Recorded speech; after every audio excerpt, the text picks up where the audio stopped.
Hey guys, it's Lisa from the blog farmhouseonboone.com, and I have been inspired lately to do some reorganizing in my kitchen. So I'm going to start with the spice cabinet. Now, I am a little embarrassed to show you the before because I have all kinds of a mix-up up in my spice cabinet. Definitely need to just get into it and go through everything and get rid of everything that we haven't used in a while or that's expired.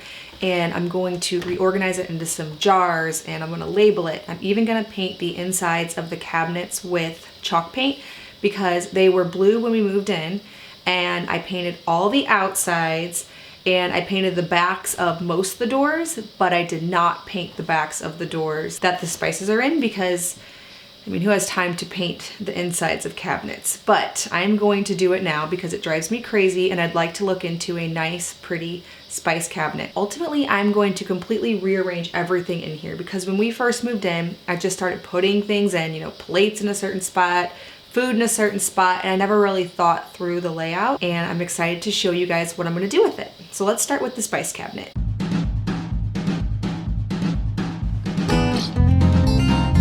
First, I'm going to paint the interior of the cabinet with this Rust-Oleum chalked paint. I actually found it for a really good price on Amazon, so I will link that source below. What I love about using chalk paint is it goes over any surface without really any prep work.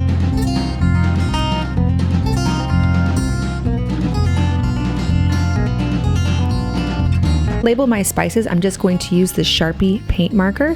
That way I don't have to print things off constantly. If I'm switching things out, I can just wipe off the Sharpie paint and just fill it with something else and label it really, really easily. I found these cute little jars on Amazon. I like that they are airtight.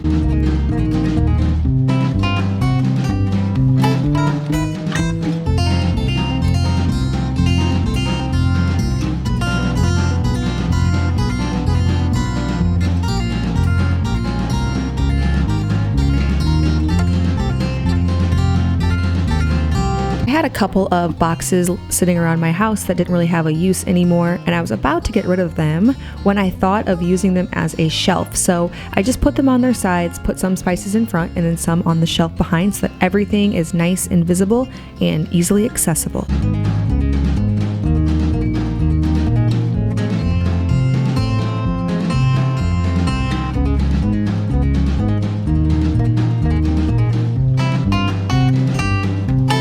I grabbed some of these command strips that allow for damage-free hanging to put on the insides of my cabinet so I can put some teaspoon and tablespoon measurers that will be great for the spices up on the cabinet doors. I found the wooden measuring spoons from Walmart, so I will link that below as well. All right, well, there you have it. That project is done, and I'm so happy with the way it turned out.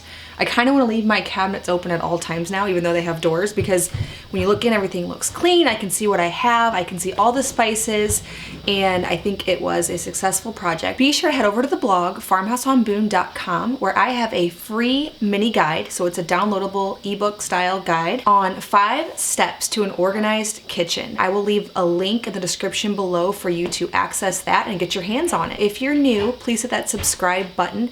I make 2 new videos every week on food from scratch, natural living, and a handmade home.